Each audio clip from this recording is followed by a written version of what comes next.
Anyways, let's move on to the next movie, which was my pick, the 2021 film by Mamoru Hosoda, Belle.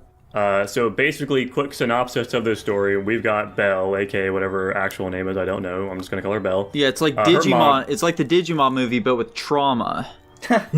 Yeah, exactly. So it's like the Digimon movie. Yeah.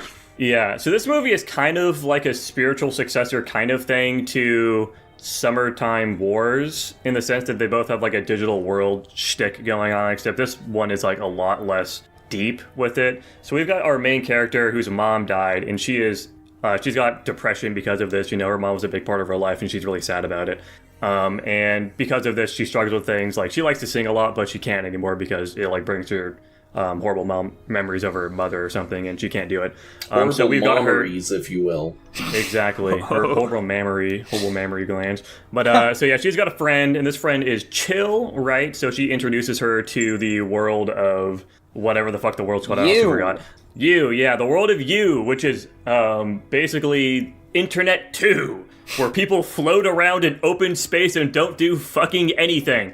And in the world of You, she is a superstar because she sings in the middle of a crowd, and this garners a large following. She blows up overnight. Everyone loves Belle, big fan. And she has eventually this massive concert where everyone in You is watching her, and in comes the dragon, the ugly dragon or something. I think he's a dragon. The Beast, yeah, basically. He breaks into her concert. He beats up the antagonists of this film, which are like some cartoon villain motherfuckers that are like, they're like SJWs of the U world. They're defending the peace.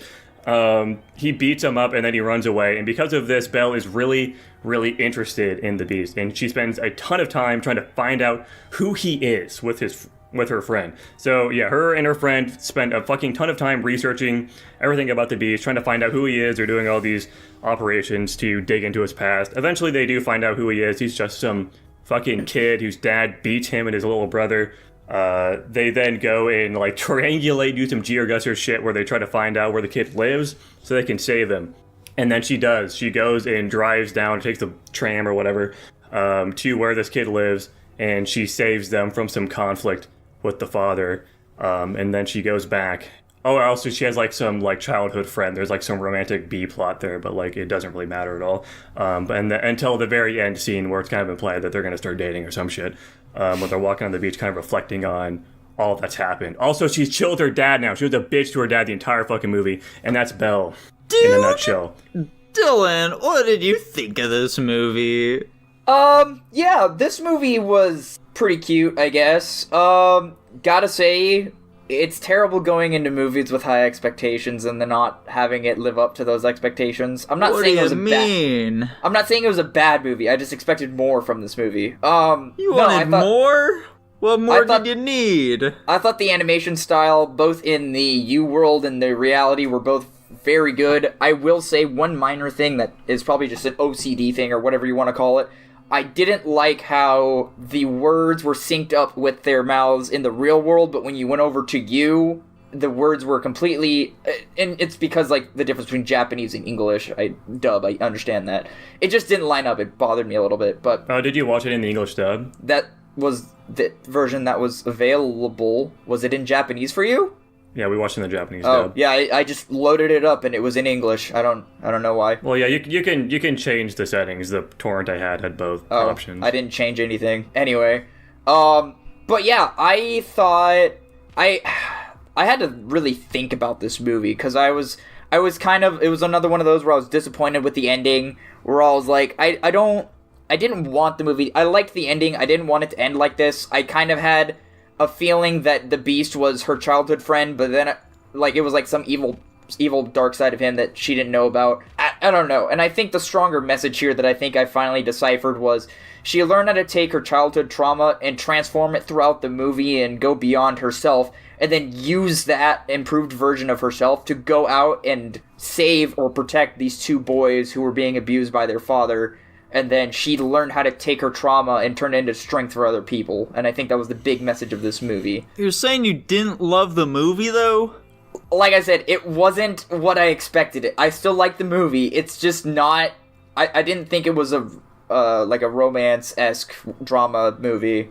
I think the romance part takes up a very small portion of this does. film. I think it's mostly just like some melodrama shit. So I'm just gonna go ahead and get the elephant out of the room here, specifically with the Beauty and the Beast bullshit. So during the whole watching of the movie, Terry, Nico, and I were all commenting about why the fuck is she spending so much time trying to find this guy? Why is she so interested in this person? And I know why, and I'm going to compare Belle to Funny Games here for a moment. So, with Funny Games, the point of the movie was to basically be like a critique, a parody, a breakdown, whatever the fuck you want to call it, of the American slasher genre. And it does a good job of doing that. It is a very good American slasher film, but also, because of that, it's also a boring film, and it follows it too closely, and because of that, it's to its detriment. So how I compare this to Belle is the fact that Belle, I'm hoping you guys can see the parallel here, but basically this entire movie centers around the fact that her mom died for no reason to her like her point of view. Her mom sacrificed herself for basically no reason. We have no idea why she did this. We don't know why the mom sacrificed herself over her, for some random kid over her own child. And the entire movie, we're basically in Belle's position, where we're like, why the fuck is Belle spending so much time trying to save this random person she knows nothing about? It's just some stranger, we don't care. We are Belle! We are Belle! And the little kid, or the fucking beast, is basically the kid that her mom was trying to save. I am assuming the whole point of the movie is like, Belle is basically a massive parallel to her mom and her mom dying for that kid. And there is a really obvious parallel in the very end where she, saves the two kids from the father, except she succeeds where her mom failed. And because of that, that's why her like kind of story arc completed, because she got closure on why her mom died. She doesn't have any of these lasting thoughts in her head anymore about why she would sacrifice herself for this kid. She understands now from firsthand experience, because she and her mom are kind of the same in that way. And again, I know what the movie's going for, but I think because it's going for this, it just spends a lot of time leaving the audience kind of confused until they put the pieces together. And it kind of led to a pretty bad watching experience, though in retrospect, I think it's better than we gave it credit for. I think this movie would definitely be a lot better on like a second rewatch. I disagree personally. I can understand where you're coming from with that sort of assessment, but at the same time, I don't think it's totally one-to-one whatsoever here. Because honestly, that explanation there did a lot for me. That actually made a couple things click, and now I sort of get the point of actually including the Beauty and the Beast subplot. Yeah, Jackson's explanation kind of resolved mine, because that's kind of where my thought process was going, and then his explanation or his interpretation of the plot is what really like solidified it. So yeah, basically you can summarize it as Belle saw the Beast. She saw some person in pain, hence like the shit on his cape, the bruises, and she was interested in trying to save this person in a very similar way that her mom was trying to save the kid, because she saw the child was in distress, and that basically kicks it all off. Nico, what is your defense against my argument? Okay, so look. Alright, so the thing about Belle is that this is a movie that's about a character who's racked with grief, okay? Due to the depression of her mom fucking dying, alright? The music is obviously something that her and her mom shared, and while Belle wants to, sing and express these feelings, she has them all bottled up because she just can't do it anymore, okay? It's too painful. However, once she's able to get into the digital world, she's finally able to pour her heart out and all that singing. She sings a really beautiful song about overcoming grief and all that shit, and I really wish that that's the direction that the film stuck with, Well, it could have been like a really heartwarming movie about like a girl just like, using music to overcome her trauma and further delve into her character. Maybe, exploring this world of social media and shit like that a little bit, maybe, I don't know, that could have been neat. Instead, it takes this really weird turn where we're just starting to try and figure out the identity behind the Beast, okay? This character who, it's not clear whatsoever what she finds so fascinating about him, okay? Yeah. He doesn't really do anything, personally, to me. I don't feel as though he does anything to inform us any more about Bell's character, okay? Instead, it seems like a way of just forcing conflict where it has no place in the story at all. Similarly to like the fucking social justice warriors in this movie, they don't have a purpose in this film whatsoever. They shouldn't be here. It's a very strange inclusion, I think. Yeah. Like, they don't have any chemistry or anything.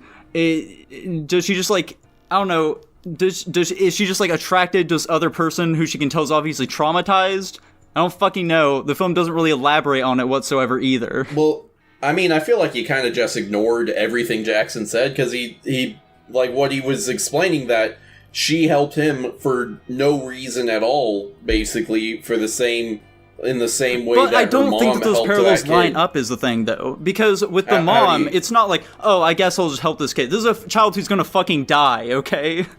It's not like, oh, this kid seems like they're depressed or something like that. They're fucking dying, and no one else is trying to save them at all. Someone needs to do it, so she goes for it. You could look at this situation as also Belle just trying to deeply understand her mom's intentions. So she obviously is not drawing a direct parallel, but you could also just look at it from the aspect of Belle wants to know more about why her mom did what she did, and she's going to put herself in a similar position to her mother to accomplish that. Like, she doesn't know anything about this kid, the same way her mom doesn't know anything about the kid she was trying to save, but she can kind of infer that something's wrong, hence why he's acting up, why he's got the bruises or whatever. And because of that, she wants to, again, put herself into a position like her mother so she can try to experience the same thing and more closely realize why she did that, because, that's a massive part of her depression and her trauma was centered around that. But again, all of what Nico has been saying is basically the other half of my statement in the Funny Games segment, where this movie does, I think, a good job of drawing that parallel, but it's also to its detriment, because it's just, the whole finding of who the Beast is just not very interesting, and the way they go about, like, resolving the plot in the end is also kind of dumb, and wastes a lot of time, and is confusing. So, like, I think it does a good job in going what it's trying to do, but it's a messy way of doing it, and they could have done it a lot cleaner, and it's to its detriment, primarily. I agree, the story is very cluttered. Also, did we ever get an answer for why the Beast interrupted her concert? He was running from the police. I don't know why, while he was running, he decided to crash into, like, this, concert that was happening. I thought the police didn't show up until after he had already I thought they were, like, they were, like, defending the concert. It wasn't... No, I mean, he definitely was being chased as he entered. We didn't get an answer, though. I'm pretty sure he was being chased. I don't think he was. I'm gonna pull it up. You guys keep talking while I verify this. Either he was being chased, or there was security outside the concert that was chasing him. Either way, he was being chased by some form of security on the way into the concert. I don't think that's true. I don't know. But, I mean, in general, like, not sarcastically at all, I actually...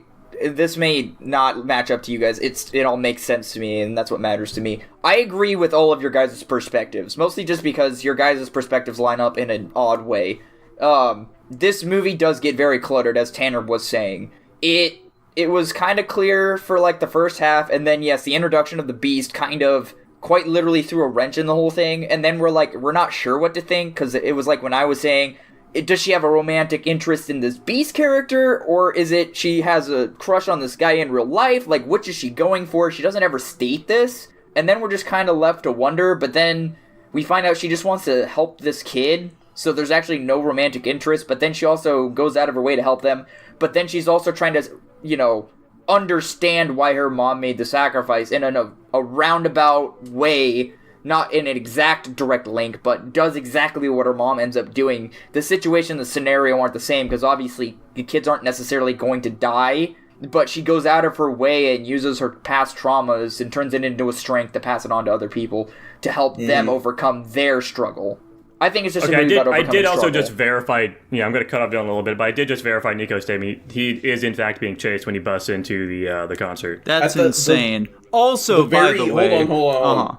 To be clear, we're talking the very first concert? Yes. Where, when we first find out the Beast, he goes in there because he's being chased. Okay. What?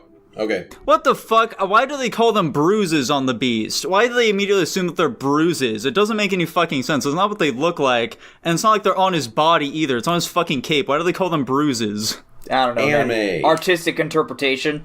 Yeah. It's fucking weird. There are a lot of, like, weird little things about this movie like that, where I'm like, what was this fucking choice? To be clear, though, I don't fucking hate this movie, okay? Yeah, no. I'm harping on a lot here, but I don't hate it. I think the animation looks really nice. I think that there was a really good story that could have been told here that they were trying to tell. I just don't think they did it well, is the big thing here. Yeah, Why does the abusive dad react like that? Yeah, That entire fucking section was really stupid. He was fucking terrified of this girl standing up to him. And also, that entire fucking sequence where she's like, hunting them down, is like, how the fuck would she have ever had the chance of actually finding them here? Yeah, no way. Yeah. It's just that was a string of coincidences upon itself, to be completely honest. They broke it down in the string of coincidences. So They busted it down. These Reddit sleuths. And how Anyway. the fuck did the people not find the beast when they were, I'm gonna use the word here, guys, besieging his castle? He was just fucking standing on some balcony. yeah, they're like, "Oh, we'll burn it down." He has to. The door He's like a was rat. locked. They killed the AIs, guys. It was so sad. Wasn't that sad? I like how this movie's like, okay, a big detriment with this movie as well is that it really just doesn't flesh out you at all. No. Like, you is a massive part of the setting, but we know basically nothing about how it works or what the fuck's going on with it at all. Dude, I complained about this while we were watching it, and you were like, why does that matter?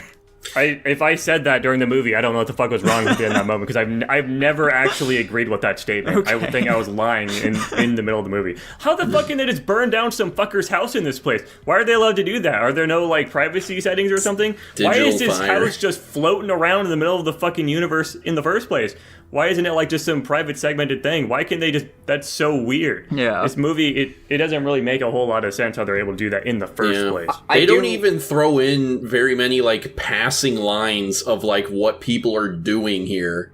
Like, Just they kinda mentioned floating around. the only real world building we get is the martial arts tournaments. Yeah, we know that you can fight and you can sing. That's about it. It's literally just the internet with avatars. Is my interpretation of it. What sucks so much about it too is that obviously this is drawing really massive parallels to the world in Summertime Summer Wars. Summer Wars. I keep trying to mix it up with the anime Summertime Rendering for some reason. But yeah. The world in that was so cool. It was way more fleshed Yeah. out. People had like specific jobs and stuff they were doing, all sorts of crazy shit. We knew a lot more about the setting. Why the fuck didn't they just use this already established setting? Why did they make a new one that was just worse? I don't understand that decision at all. Yeah. It's very strange. I want to ponder one last question before we wrap this up. This may be resolved quickly. What is like the line where do they need to be like subconscious when they're using this or not? Because like we had the scene with the nerd girl where she's talking to Belle and her avatar is basically mirroring what she's doing, but whenever Belle uses it, she's like asleep or something and it's only her in the virtual world. Like what is the separation there? This probably doesn't matter at all. I'm just curious what your guys' thought on that is. Unexplained. Okay. Unexplained. Yeah, Yeah. I assume they have some sort of motor controls in the real world, and it's kind of just like translates to what they're doing a little bit inside of it. Like they can maybe like pick and choose what works. I don't know. I mean, it's obviously some psychological shit that's happening in their Yeah. brain. Right. But like she like randomly like put it on in the middle of a fucking beach or something. If she was actually like fully like physically disabled just in the middle of some random beach, I don't think she'd probably do that for like safety reasons. Right. So I can only assume she is still somewhat conscious of the fact of something's going on Yeah. in the real world. Yeah. But you know, it's unexplained. Basically, none of the setting was really properly explored. Yeah. Which is a bummer, but say la vie. I don't know. Does anyone have any final thoughts on Belle? No. I'm with you, Nico. I think this movie had the workings for something great, and it fumbled it. Like I could, if this movie went in a better direction, if it cleaned up its midsection, I could legitimately see this movie being like a pretty easy S for me. Yeah, absolutely. I can still see why people like this movie. I just don't think it does enough for me personally. It missed the mark. Yeah. Which is why I'm going to be giving this film, Belle, a B-. Jackson, how about you? I gave it a B+ personally. Respect. I also gave it a B+. Whoa. More respect because I also gave it a B+. Wow. That's crazy. Nico, you want to change your rank, huh? No. Huh? Damn it. Anyways, Another B tier. it landed at a B+. What? B+ for Belle plus. Huh. Yeah.